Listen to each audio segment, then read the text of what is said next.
Amén. Hoy iniciamos el estudio bíblico de la epístola a los Efesios, como les había anunciado hace 8 días. Hoy vamos a mirar primero el contexto del libro. En segundo lugar vamos a mirar el perfil del escritor y luego la primera parte del tema número 1 que vamos a desarrollar acerca de Efesios. Es un estudio bíblico que generalmente se enseña en formato de discipulado, pero queremos desarrollarlo en formato de predicación. Pero sigue siendo un estudio bíblico bastante profundo, donde vamos a estar mirando muchos elementos de contexto histórico y gramatical, para poder tener un entendimiento más claro de la palabra del Señor. Bien, vamos primero entonces con el análisis del libro. Allí en pantalla van ustedes mirando poco a poco las diapositivas que voy compartiendo para que puedan tomar apuntes también. Vamos con el análisis. Siempre que usted se proponga estudiar de manera secuencial, de manera ordenada, un libro de la Biblia, lo primero que usted debe hacer es hacer un análisis del libro, un análisis investigativo, como quién lo escribió, por qué lo escribió, en qué época lo escribió, en dónde lo escribió, a quién fue dirigido ese libro, en qué momento de la historia se escribió, y cuál es el tema central de ese libro, para que usted pueda tener un contexto general de todo el libro. Bien, vamos con el análisis de Efesios. ¿Quién lo escribió? El apóstol Pablo. ¿En qué época se escribió el libro de Efesios? Aproximadamente en el año 60 al 64 después de Cristo, para que usted más o menos se ponga en contexto histórico, ubicado en qué época está el apóstol Pablo escribiendo Efesios, la carta a los Efesios, entre el 60 al 64 después de Cristo. ¿En dónde estaba el apóstol Pablo cuando escribió el libro a los Efesios? En la cárcel. Tenga muy presente esto, en la cárcel. No estaba en un paraíso, en un oasis, en un apartamento 5 estrellas, cómodo en su casa. Estaba en una situación crítica, en una situación desesperante. ¿Cómo es la situación de una persona que está en la cárcel, que está privado de la libertad? En medio de oscuridad, en medio muchas veces de privación de alimento saludable, porque cualquier cosa le dan de comer. ¿Puede usted imaginar las condiciones físicas en las que se encontraba el apóstol Pablo? Es impresionante ver el contenido de la carta a los Efesios tan positivo, lleno de esperanza, lleno de amor, lleno de fe, aún estando él en esta condición, en la cárcel. ¿No le parece eso impresionante? ¿A quién fue dirigido la carta a los Efesios? A los creyentes, obviamente, pertenecientes a la iglesia de Éfeso. Muchas veces no se ha preguntado usted por qué las epístolas tienen determinado nombre. Por ejemplo, Filipenses. Significa que esa carta, esa epístola, fue escrito a los habitantes de una ciudad que se llamaba Filipos. Y a ellos se les llamaba filipenses. Es como si a nosotros en la ciudad de Cali el apóstol Pablo nos escribiera una carta. Se llamaría la epístola a los caleños. ¿Sí? Entonces, Caleños capítulo 1 versículo 1. Aquí sería Efesios capítulo 1 versículo 1 y 2, que es el que vamos a mirar hoy. Entonces, fue dirigido a los creyentes pertenecientes a la iglesia de Éfeso. Allí en la ciudad de Éfeso había una iglesia establecida. ¿Cuál es la ubicación geográfica que tenía esta ciudad? Pues Éfeso fue una antigua ciudad de Turquía. Turquía, que está en Asia Menor. ¿Cuántos han escuchado hablar de Turquía? ¿O han tenido la oportunidad de ir a Turquía? Eso está en Asia Menor.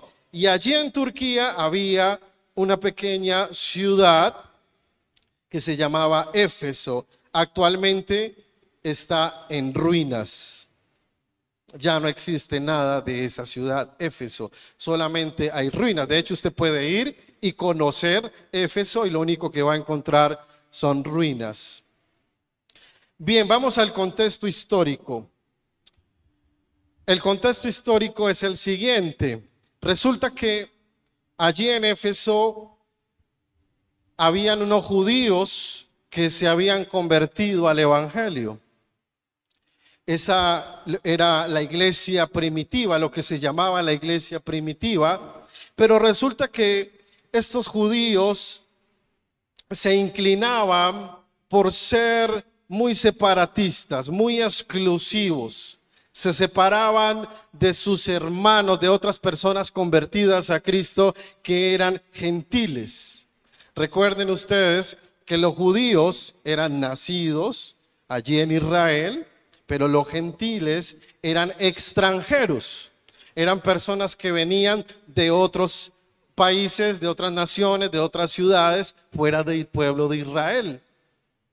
Por ejemplo, los romanos, que eran los que dirigían política y socialmente el pueblo de Israel, ¿ellos qué eran? Judíos, eran gentiles, eran pueblo gentil. Y la gran mayoría de los gentiles que habían en esta época eran romanos. Por eso también existe la epístola a los romanos. Pero resulta que estos judíos, al parecer, eran muy ortodoxos, muy religiosos, muy fanáticos, muy apegados a su religión judía tradicional. Y no, o más bien les costaba mucho relacionarse con otros hermanos en Cristo que eran gentiles. Así fueran cristianos, pero como eran gentiles, ellos les costaba mucho esa relación con los gentiles, y había muchos problemas allí de envidias, de competencia, de murmuración, de chisme, de quién era mejor. Es que yo soy judío y tú no lo eres. Esa era la situación que había allí en la iglesia de Éfeso. No había unidad, había división. Por eso el apóstol Pablo se ve motivado a escribir la carta a los Efesios. El tema central, por lo tanto, del libro a los Efesios es la unidad de los creyentes, la unidad de los creyentes, que es el cuerpo de Cristo. ¿Y qué es el cuerpo de Cristo? La iglesia del Señor. Tú y yo somos el cuerpo de Cristo, conformamos la iglesia del Señor. Recuerden ustedes que la iglesia no es estas cuatro paredes, una estructura física, un edificio. Esta no es la iglesia. ¿Esto qué es? Es un auditorio, es un salón, como puede ser usado para una predicación, una conferencia, puede ser usado para una reunión social, para diferentes tipos de actividades. Pero obviamente este lugar ha sido consagrado para Dios. No le llamamos templo porque realmente no lo es. El templo del Espíritu Santo en el nuevo pacto, ¿quién es? Somos nosotros. Eres tú, soy yo. Es en nosotros donde habita el Espíritu Santo. Somos nosotros, nuestro cuerpo, el templo del Espíritu. Esto es un edificio, es un auditorio. Es la gran diferencia. Tú y yo somos el cuerpo de Cristo, la iglesia. ¿Cuántos dicen amén? Bien, ahora miremos brevemente el perfil del escritor, en este caso el apóstol Pablo. El apóstol Pablo nació aproximadamente en el año 5 y 10 entre el 5 y el 10 después de Cristo, en una pequeña ciudad también de Turquía que se llamaba Tarso. Por eso él se llamaba Saulo de Tarso. En esa época no se usaban los apellidos. Digamos que el apellido de la persona era el lugar donde había nacido esa persona. Por eso él se llamaba Saulo de Tarso. Y Tarso era gobernada por el Imperio Romano, de origen judío, es decir, Saulo de Tarso tenía origen judío porque había nacido allí, pero tenía ciudadanía romana. Llamado originalmente Saulo, que significa pedido. Saulo fue circuncidado del linaje de Israel, de la tribu de Benjamín. ¿Cuántos saben lo que es la circuncisión? Lo cual era una práctica religiosa tradicional de los judíos, de su religión judía, y desde bebés les cortaban el prepucio del pene para marcarlos como pertenecientes a su religión ortodoxa judía. Eso era la circuncisión. Y Pablo era circuncidado del linaje de Israel, de la tribu de Benjamín. Para ellos era muy importante la genealogía, de dónde venía esa persona, cuál era prácticamente su familia en cuanto a linaje y en cuanto a tribu. Del linaje de Israel, de la tribu de Benjamín, era Pablo. Pablo creció en la cultura griega helenística. ¿Recuerdan ustedes a Alejandro Magno? ¿Han visto películas de Alejandro Magno? ¿Sí? Él es el precursor de la cultura helenística, y la cultura helenística tenía que ver con el surgimiento del conocimiento, del saber, de la filosofía, de las ciencias, del arte. Más o menos en esa época de Alejandro Magno es que surge la cultura griega helenística, y esa cultura griega llega a estos pueblos de Asia Menor y el pueblo de Israel. Ellos son influenciados por la cultura griega helenística. El apóstol Pablo hablaba muy bien, fluidamente, el griego y el arameo. Era un hombre muy disciplinado en la búsqueda del conocimiento, y en cuanto a la ley fue fariseo. Fue un hombre muy estricto en su religión. Fue fariseo y fue celoso de su religión judía. Antes de conocer a Jesucristo, Saulo fue perseguidor de la iglesia. Yo sé que muchos de nosotros conocemos estos datos, pero es importante recordarlos, porque esto nos da un contexto mucho más amplio antes de entrar a estudiar el libro de Efesios. Recuerden que Saulo fue perseguidor de la iglesia. Precisamente, ¿por qué Saulo fue perseguidor de la iglesia?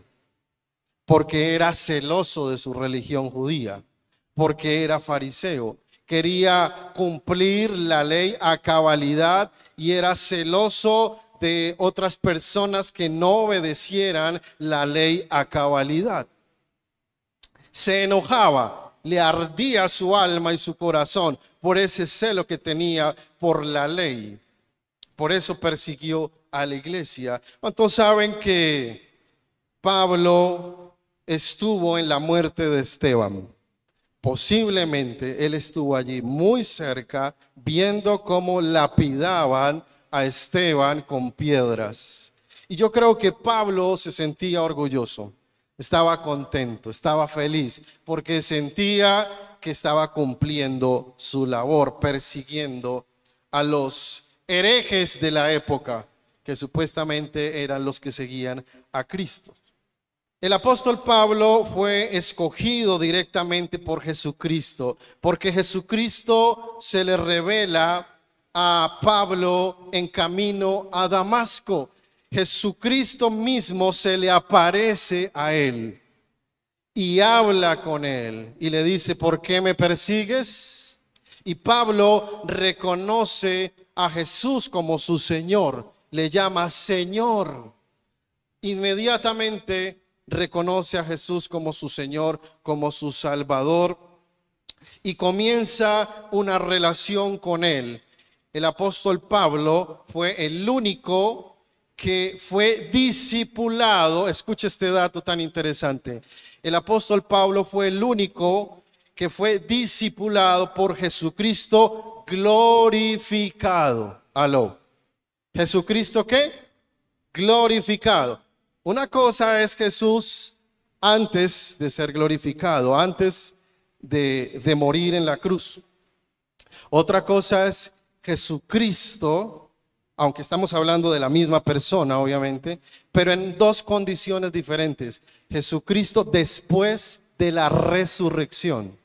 Porque cuando Jesucristo resucita, resucita con un cuerpo ¿qué? Glorificado. Venció la muerte, al tercer día resucitó. Y por eso Jesús se convierte en Jesucristo, porque la palabra Cristo significa el ungido, el Salvador. ¿Qué significa la palabra Cristo? El ungido, el Salvador.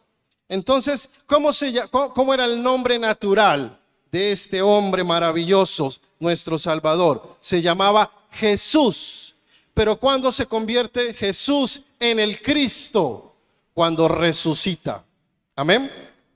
Cuando resucita, ya no se llama Jesús, se llama Jesucristo. Es decir, Jesús el Cristo, Jesús el Salvador, Jesús el ungido. Y en esta condición de gloria, de poder, de autoridad, se le presenta al apóstol Pablo y comienza a discipularlo. Y comienza a revelarle algo maravilloso que es el evangelio de la gracia, el nuevo pacto. El apóstol Pablo, después de que se llamó primero Saulo, después se hace llamar Pablo, él mismo toma este nombre porque significa, la palabra Pablo significa poco o pequeño. Él se sentía indigno de ese llamado al ministerio que Jesús le hizo. ¿Por qué Pablo se sentía indigno, se sentía pequeño, se sentía poco? Porque él fue perseguidor de la iglesia. Por ignorancia hizo matar a muchos cristianos, porque no conocía a Jesucristo. Por eso se hizo llamar Pablo. Él mismo dijo que él se sentía como el apóstol abortivo, el más pequeño de los 12. Ocupó el 12º lugar de los apóstoles, en reemplazo posiblemente de Judas. Fue el último apóstol, así como Juan el Bautista fue el último profeta. El apóstol Pablo fue el último apóstol. Después de él no existen más apóstoles. Ojo con ese dato tan importante. Por eso hoy en día el que se haga llamar o autodenominar apóstol es un falso apóstol. Puede que tenga una función apostólica más bien, porque la palabra apóstol significa enviado. Una persona que ha sido enviada para cumplir una misión. De allí viene la palabra apóstol, apóstolos, que significa enviado. Pero hoy en día realmente apóstoles oficiales ya no existen. Nuestro fundamento escritural o nuestro fundamento de fe está basado en la escritura escrita por los apóstoles genuinos que fueron discipulados por Jesús. Hoy ya no existen más ni apóstoles ni profetas. De hecho, los profetas de hoy somos los predicadores, pero ya no existen ni profetas ni apóstoles. El apóstol Pablo fue el fue el último que existió. Fue enviado por Jesucristo a predicar el evangelio a los gentiles, así como Pedro fue enviado a predicar el evangelio a los judíos. El apóstol Pablo fue enviado a predicar a los gentiles. Esa fue su misión. Y el apóstol Pablo, en esa misión, en el desarrollo de su ministerio, escribió 13 epístolas reconocidas en el canon del Nuevo Testamento. El tema central de todos sus escritos es el nuevo pacto. Por eso, así como Dios le dio un llamado, un ministerio a Pablo como el ministerio de la reconciliación y el ministerio del nuevo pacto, así hoy en día todos los que servimos al Señor somos ministros de reconciliación, ministros del nuevo pacto. No podemos predicar ahora en este tiempo un mensaje de condenación basado en el Antiguo Testamento. Todo lo que enseñemos del antiguo pacto tiene que ser filtrado por el nuevo pacto. Es muy importante esto, porque obviamente somos una iglesia neotestamentaria. Amén. El apóstol Pablo fue azotado, fue apedreado. Miren ustedes el costo tan alto que tuvo que pagar Pablo para desarrollar su ministerio. Fue azotado, fue apedreado, fue encarcelado, naufragó en varias ocasiones en el mar, padeció hambre, padeció sed, muchas veces allí en la cárcel. Un costo muy alto que tuvo que pagar Pablo para predicar el evangelio de la gracia, el evangelio de la reconciliación. Pablo mantuvo hasta su muerte un aguijón de la carne. Aparentemente era una enfermedad en los ojos, aunque él no lo dice de manera precisa en sus cartas, pero al parecer con el tiempo fue perdiendo la visión. Lucas tuvo que ayudarle a escribir algunas de sus cartas y también tuvo otros ayudantes. Él iba como dictando lo que se escribía allí. Puede ser que la aparición de Jesucristo en camino a Damasco lo haya afectado en sus ojos. Porque cuando se aparece Jesucristo a Pablo, él queda ciego. ¿Cuántos recuerdan esa historia? Queda ciego, pierde la vista. Y después cuando recobra la vista dice que cayeron como escamas de sus ojos. Puede que a partir de allí se comenzó a desarrollar algún tipo de terigio en sus ojos y al final de sus años de su vida enfermó muchísimo de los ojos y tuvo ese aguijón de la carne y varias veces le pidió al Señor que lo sanara de esa enfermedad. Pero ¿qué le respondía siempre el Señor? Bástate mi gracia, porque el poder de Dios se perfecciona en la debilidad. Al parecer, por ese nivel tan grande de revelación que Dios le dio al apóstol Pablo, era la única manera a través de ese aguijón de la carne de mantener a Pablo humilde, de mantenerlo sometido a Dios en humildad y que no se exaltara por tanta revelación y tanta iluminación y conocimiento de las Escrituras. Y finalmente Pablo muere martirizado en el gobierno de Nerón, este emperador terrible que mataba niños y mujeres. Nerón, entre los años 58 y 67, en Roma, posiblemente mató al apóstol Pablo decapitándolo, cortándole la cabeza. Es lo que registra la tradición histórica, que Pablo muere decapitado en Roma en el año 58 al 67 aproximadamente. Muy bien, ¿cómo vamos hasta allí? ¿Bien? Interesantes estos datos, ¿cierto?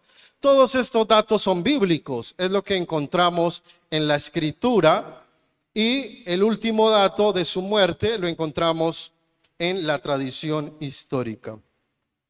Ahora vamos a ver el primer tema que vamos a estudiar hoy de Efesios, la primera parte del tema número 1 de la carta a los Efesios, y lo hemos titulado, o lo he titulado, Nosotros los cristianos. Amén. Nosotros los cristianos. Y vamos con la primera parte. Recuerde que hoy es más como una introducción para que usted se vaya metiendo en el tema, se vaya apasionando, no se pierda la siguiente parte, sea constante en congregarse. Vamos a la lectura bíblica en Efesios capítulo 1, versículo 1 y 2. Efesios capítulo 1, versículo 1 y 2. Dice la palabra del Señor, en el nombre del Padre, del Hijo y del Espíritu Santo. Pablo, apóstol de Jesucristo, por la voluntad de Dios, a los santos y fieles en Cristo Jesús que están en Éfeso. Gracia y paz a vosotros, de Dios nuestro Padre y del Señor Jesucristo. Vamos a leerlo juntos nuevamente, versículo 1 y versículo 2. Pero en voz alta, amén. Vamos a leerlo en voz alta, todos leyéndolo allí a una sola voz. Nuevamente, versículo 1, 1, 2 y 3. Pablo, apóstol de Jesucristo, por la voluntad de Dios, a los santos y fieles en Cristo Jesús que están en Éfeso, gracia y paz a vosotros, de Dios nuestro Padre y del Señor Jesucristo. Amén. Vamos con la introducción de esta primera parte. Cuando una persona viene a ti y tiene determinada forma de saludar, tú tienes una impresión de esa persona. Inmediatamente tú sientes si está triste, si está alegre, si viene emocionado porque te va a contar algo. Esa es la idea. Nuestra forma de saludar muestra nuestro carácter, nuestra actitud, y revela muchas veces también la intención de nuestro corazón. El apóstol Pablo usa aquí, mis hermanos, una forma de saludar muy particular. Y en esta forma de saludo, que es el versículo 1 y 2 del capítulo 1, él va a revelar tres verdades cruciales que van a abrir mucho nuestro entendimiento para entender y comprender el propósito amoroso de Dios en nuestras vidas. Hoy no vamos a alcanzar a ver las tres, vamos a tratar de ver por lo menos dos. En la presentación de Pablo, cuando él saluda, Pablo primero que todo decía que era apóstol de Jesucristo y se refería a tres cosas. Primero, que él le pertenecía a Dios, que su vida no le pertenecía para hacer con ella más lo que él quería, que su prioridad ahora era servir a Jesucristo y tenía que vivir siempre como Jesucristo quería que él viviera, siendo un enviado de Dios, un mensajero, un embajador. Cuando él dice que él era apóstol, se refería a eso. Yo le pertenezco a Cristo. Y también se refería a que Jesucristo le había entregado una misión. La palabra, como expliqué al principio, la palabra apóstolos procede del verbo aposteyein, que quiere decir enviar. Se puede usar, por ejemplo, en un escuadrón naval, en un escuadrón del ejército que se envía a una expedición. Ellos son apóstoles, están enviados para cumplir una misión. Se puede usar también para la misión que tiene un embajador enviado a otro país. Entonces describe a un hombre que es enviado con una misión especial. Y tercero, cuando el apóstol Pablo decía que él era apóstol, se refería a que toda la autoridad que él tenía era por delegación de Cristo. Lo que escribía o lo que escribió el apóstol Pablo no era porque él se lo inventó, porque Jesucristo mismo se lo enseñó, se lo transmitió. Él tenía la autoridad de Dios sobre su vida. Por ejemplo, en esta época de los judíos y los gentiles, el Sanedrín era el tribunal supremo de los judíos. En cuestiones de religión, el Sanedrín tenía autoridad sobre todos los judíos del mundo. Cuando el Sanedrín llegaba a una decisión, esa decisión se la encomendaban a un apóstol. Los judíos también tenían ciertos apóstoles enviados para que comunicara a las personas lo que ellos habían decidido hacer y cumpliera ese decreto o ese mandato. Pablo también afirma que es apóstol por la voluntad de Dios. Miremos una vez más. Pablo, apóstol de Jesucristo por la voluntad de Dios. Y miren ustedes que Pablo dice esto no por orgullo, no porque se sienta con soberbia, con orgullo, sino por admiración. Él está sorprendido, él está maravillado que al final de su vida el apóstol Pablo haya sido escogido por Dios. Él estaba sorprendido que por la voluntad de Dios haya sido escogido, después de haber sido un perseguidor de la iglesia. Por eso nosotros siempre, mis hermanos, nunca debemos llenarnos de soberbia, de arrogancia o orgullo por la tarea que Dios nos asigne, porque es por gracia, es por misericordia. Tenemos que llenarnos, por el contrario, es de admiración de que Dios nos haya tenido por dignos para participar en su obra, para participar de su iglesia, de su misión. Amén. Así se sentía el apóstol Pablo, se sentía admirado, se sentía sorprendido de que Cristo mismo lo hubiera escogido. Lo que el apóstol Pablo hace, mis hermanos, luego de presentarse aquí, es saludar a los hermanos a los cuales les escribe. Dice, a los santos y fieles en Cristo Jesús que están en Éfeso. Pero miren ustedes que lo hace de una manera muy especial. Resalta lo que ellos son como creyentes en Cristo Jesús, como creyentes elegidos por Dios, separados por Él, por medio de Jesucristo.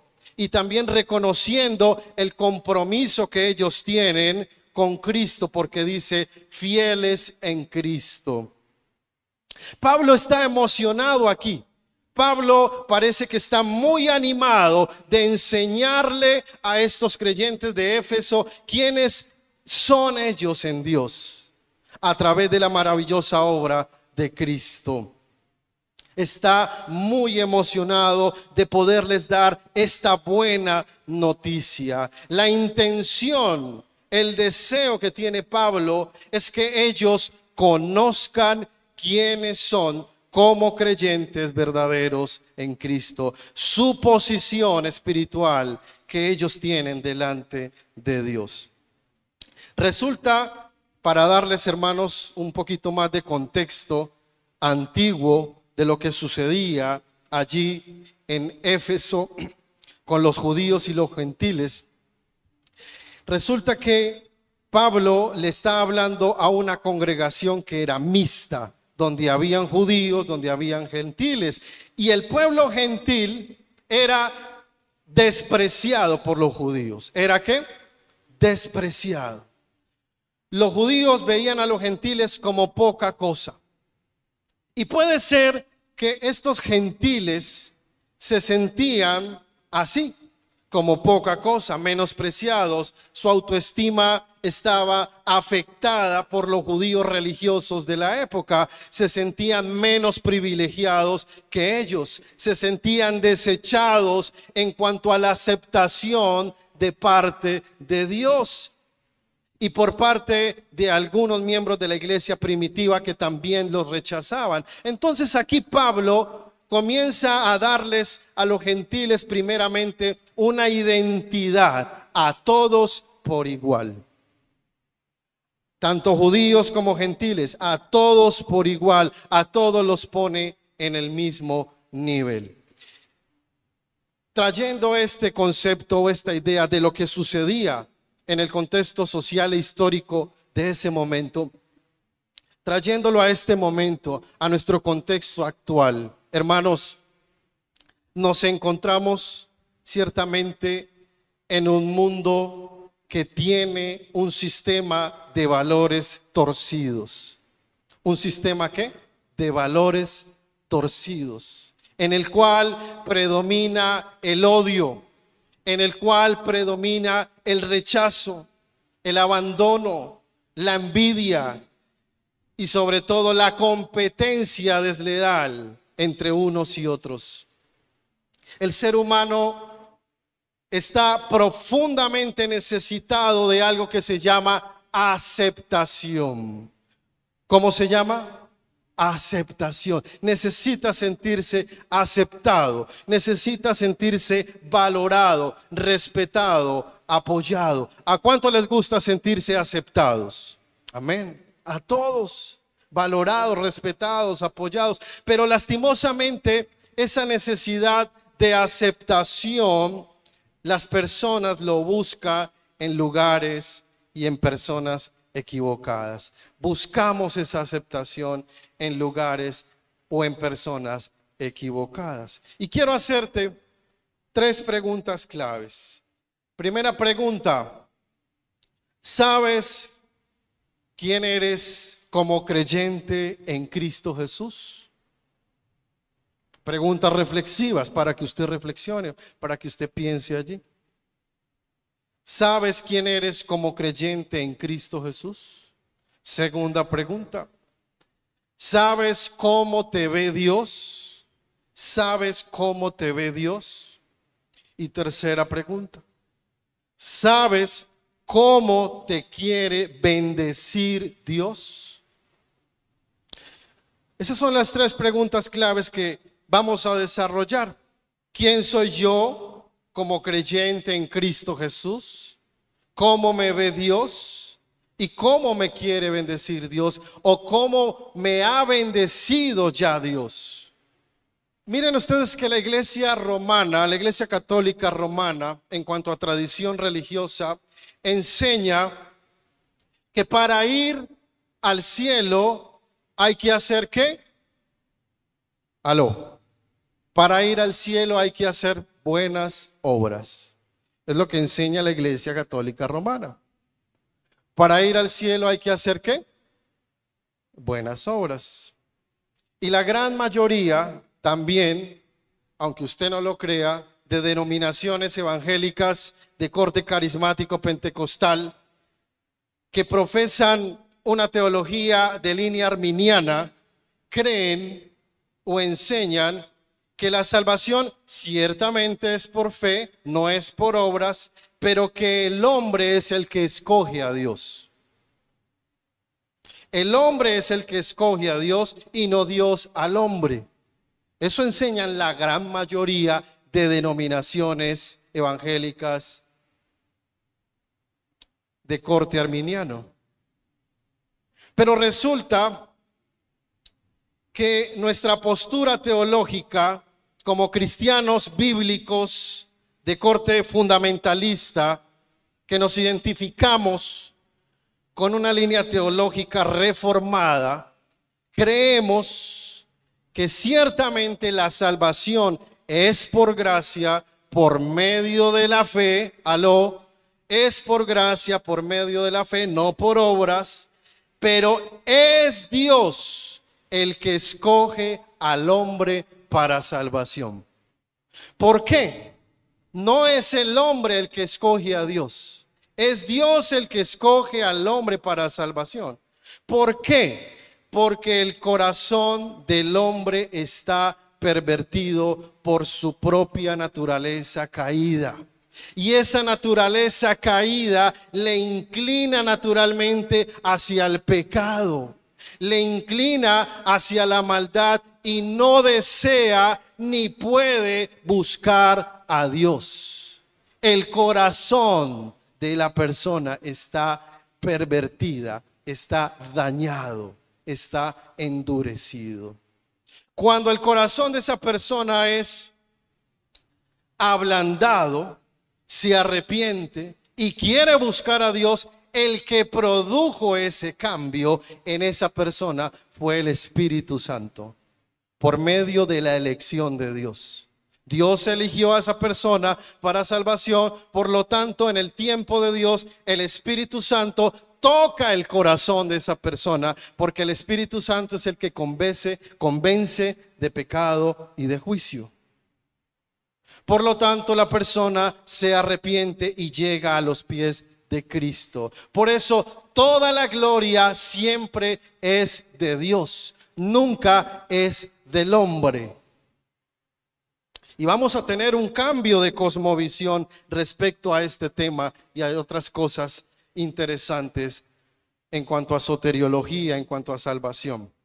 Este estudio nos va a ayudar muchísimo a comprender quiénes realmente somos nosotros como creyentes en Cristo.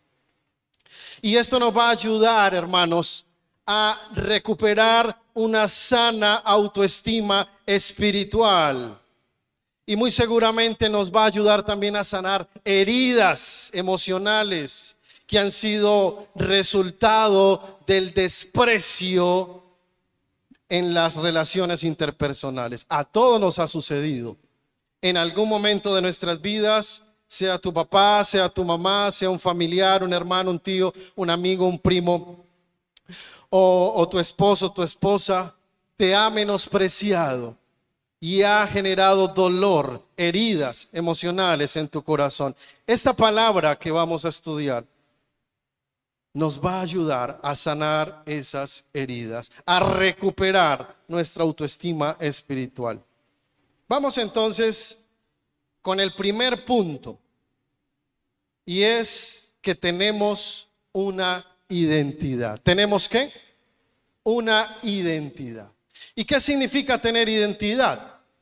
Como lo describe el diccionario de la siguiente manera: tener identidad significa reconocer y afirmar quién eres como individuo o como parte de un grupo.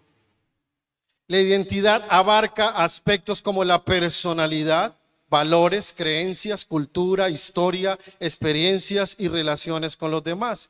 Es un concepto dinámico que puede evolucionar con el tiempo a medida que crecemos y vivimos nuestras experiencias. A nivel personal, la identidad responde a preguntas como ¿quién soy?, ¿qué me define?, cuáles son mis valores y principios. A nivel colectivo, la identidad también puede estar vinculada a factores como la nacionalidad, la etnicidad, la religión, la orientación política o la comunidad a la que pertenecemos. En pocas palabras, la identidad es lo que nos hace únicos. Diga, yo soy único.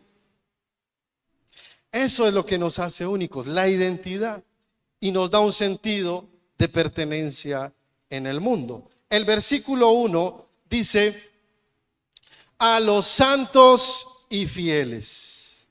A los santos y fieles. Pablo le escribe a estos hermanos refiriéndose a ellos como santos y fieles, siendo cristianos, seguidores, discípulos de Cristo, únicos, verdaderos, que eran privilegiados de las bendiciones espirituales que Pablo va a comenzar a describir y a explicar en los siguientes versículos.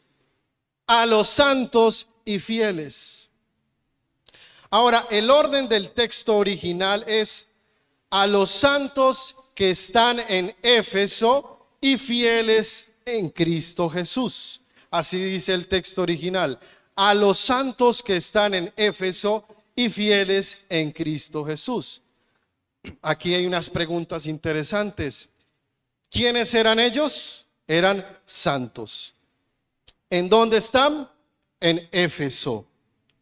¿Cómo eran ellos? Eran fieles. ¿A través de quién? De Cristo. A través de Cristo.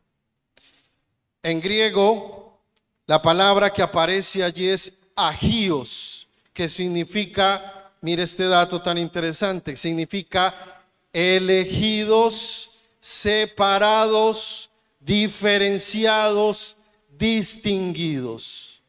Pablo llama a estos hermanos de Éfeso, los llama así, porque son personas que han sido elegidas por Dios para salvación. ¿Han sido qué?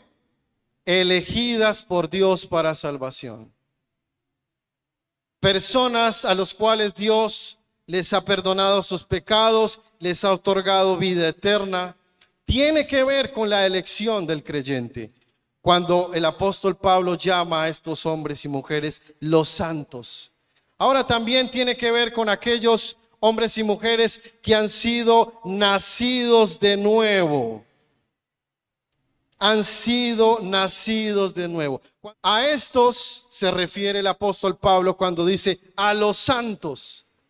Aquellos que tienen esa marca, que se distinguen del resto, que son o que fueron sellados por el Espíritu Santo.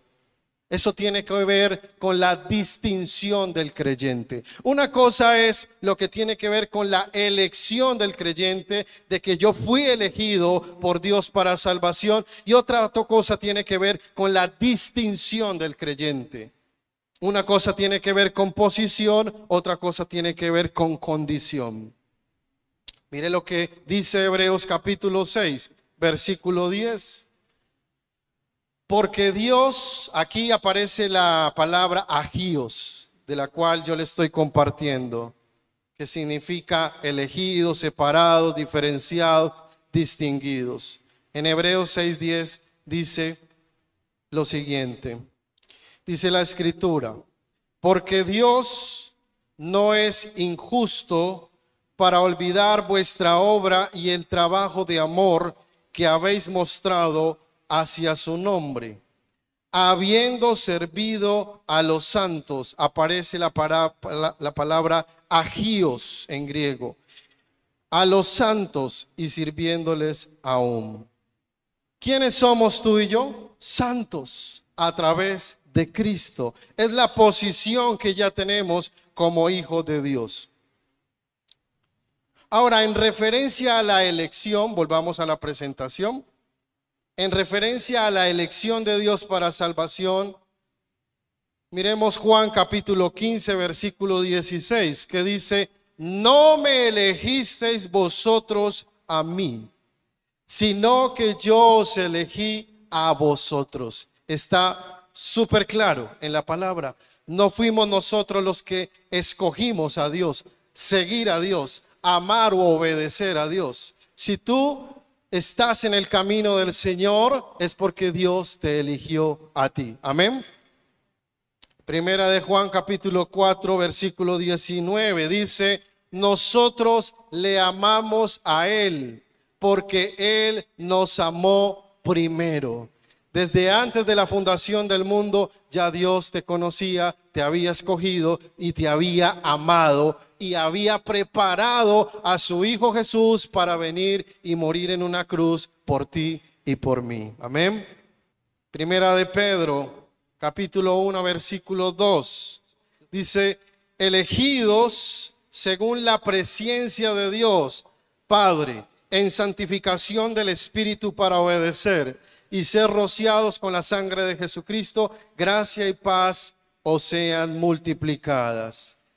Nosotros fuimos elegidos según la presciencia de Dios, La presciencia tiene que ver con el conocimiento de Dios anticipado de todas las cosas. Él ya conocía a todas las personas. Desde allí, Él ya nos había elegido. ¿Para qué? Para santificarnos por medio de su Santo Espíritu, para obedecer y para ser rociados con la sangre de Jesucristo. Juan capítulo 6, versículo 44, dice: ninguno puede venir a mí si el Padre que me envió no le trajere. Tú no estás aquí por iniciativa tuya. Tú estás aquí porque Dios te trajo. Amén. Por eso la gloria es de Él. Si el Padre que me envió no le trajere, fue el Padre que te escogió y envió su Santo Espíritu para tocar tu corazón, convencerte y venir a Cristo. Ninguno puede venir a mí si el Padre que me envió no le trajere. Y Juan capítulo 6 versículo 65 dice: ninguno puede venir a mí si el Padre, si no le fuere dado del Padre. Nadie puede venir a mí si no se lo ha concedido el Padre, dice la versión de las Américas. Nadie puede venir a mí si no se lo ha concedido el Padre. Tú y yo fuimos escogidos desde antes de la fundación del mundo para ser salvos. Amén. Y finalmente el apóstol Pablo llama a este grupo de hermanos de Éfeso fieles. En griego es pistois o pistis, que significa buena fe, confianza, fiabilidad. Los llama así porque son creyentes que han demostrado ser confiables, personas confiables para la obra de Dios, probados por su carácter, por su conducta, que poseen una fe auténtica en el Señor Jesucristo, siendo personas responsables en todos sus deberes, sometidos también a la autoridad. Aquí no tiene que ver, hermanos, la fidelidad solamente con permanencia. A veces pensamos que ser fieles simplemente permanecer en un lugar a través de los años. Oh, yo llevo 15, 20, 30, 40 años en la iglesia, he sido fiel. Amén. Has sido perseverante, pero la fidelidad no solamente tiene que ver con permanencia a través del tiempo. La fidelidad también tiene que ver con idoneidad. Y se lo voy a demostrar. ¿Por qué? Porque uno podría permanecer a través del tiempo en una iglesia o en un lugar siendo infiel. ¿Por qué? Puedo estar allí cada 8 días durante 15, 20 o 30 años, pero no soy una persona confiable por mi mala conducta. No solamente es congregarse y asistir, sino comprometerme con el Señor, obedecer su palabra, ser parte de la iglesia, involucrarme en la iglesia, llevar una vida de obediencia para Dios. Eso tiene que ver con fidelidad también. Amén. Hasta que el Señor nos recoja, tenemos que ser fieles con el Señor, no solamente perteneciendo a la iglesia, sino también involucrándome con la iglesia, preparándome, discipulándome, teniendo discípulos, haciendo la gran comisión.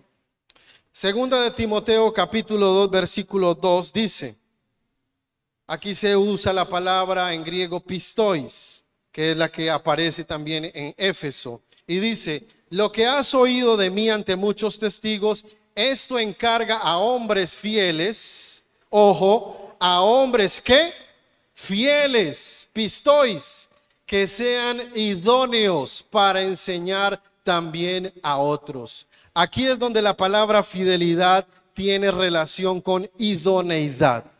Dice, encarga a hombres fieles que sean idóneos. No solamente permanecer cada 8 días viniendo a la iglesia, sino también preparación, capacitación, conocimiento de la palabra y duplicación, replicación de lo que Dios me ha dado a mí, enseñárselo a otros. ¿Qué significa una persona idónea?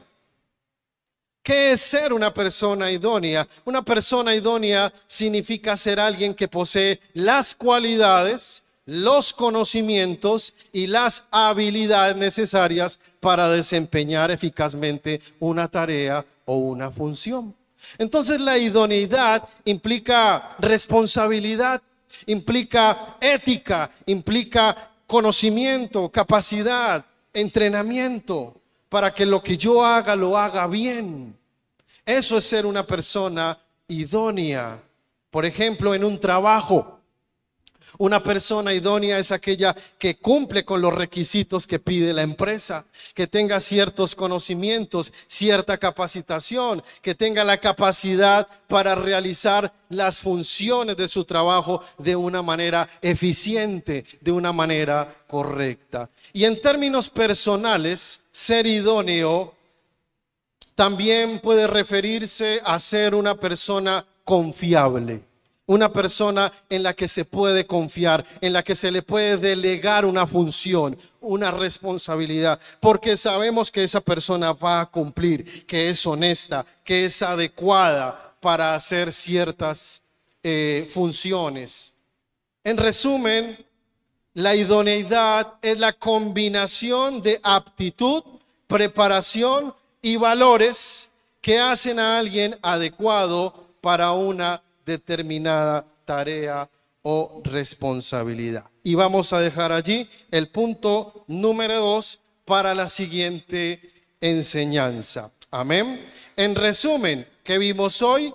El contexto histórico a través del análisis del libro. Segundo, el perfil del escritor, y miramos la primera parte del tema 1, que es nosotros los cristianos, y miramos en esa primera parte el punto número 1, que es nuestra identidad como santos y fieles.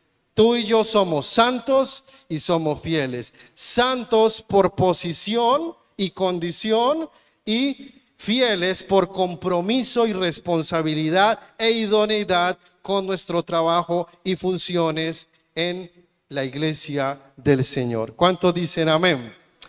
¿Les gustó el estudio bíblico de hoy? Amén. Bastante cositas por aprender. Puestos en pie, vamos a orar y a darle gracias a Dios por la enseñanza y el estudio bíblico de hoy.